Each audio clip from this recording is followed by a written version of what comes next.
Albert and the Lion. There's a famous seaside place called Blackpool that's noted for fresh air and fun. And Mr. and Mrs. Ramsbottom went there with young Albert, their son. A grand little lad was there, Albert, all dressed in his best, quite as swell. He'd a stick with an horse's head handle, the finest that Woolworths could sell. They didn't think much to the ocean. The waves, they was fiddling and small. There was no wrecks, nobody drowned. Fact, nothing to laugh at all.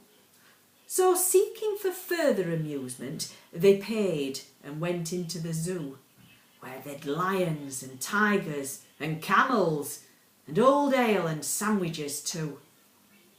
There was one great big lion called Wallace.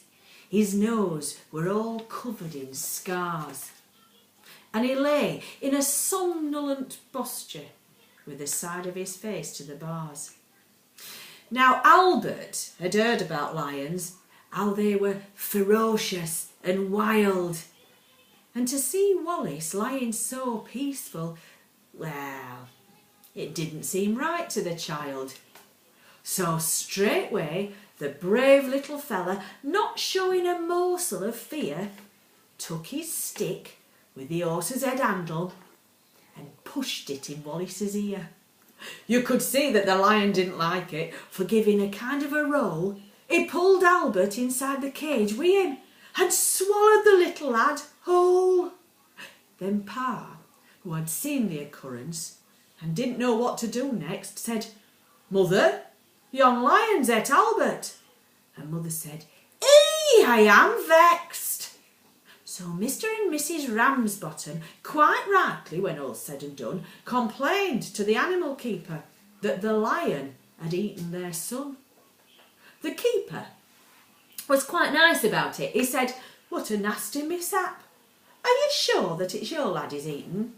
Pa said, "Am I sure? There's his cap." So the manager had to be sent for. He came and he said, "What's to do?" Pa said, "Yon lion's eaten our Albert, and him in his Sunday clothes too." Then Mother said, "Right's right, young fella. I think it's a shame and a sin for a lion to go and eat Albert, and after we've paid to come in." The manager wanted no trouble. He took out his purse right away and said, "How much to settle the matter?" And Pa said, "What do you usually pay?" But Mother had turned a bit awkward when she thought where her Albert had gone. She said, "No, someone's got to be summonsed." So that were decided upon. Round they went to the police station in front of a magistrate chap.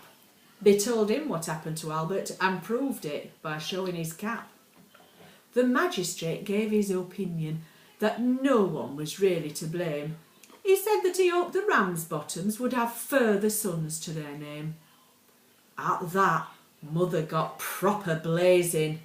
"And thank you, sir, kindly," said she. "What? Waste all our lives raising children to feed ruddy lions? Not me."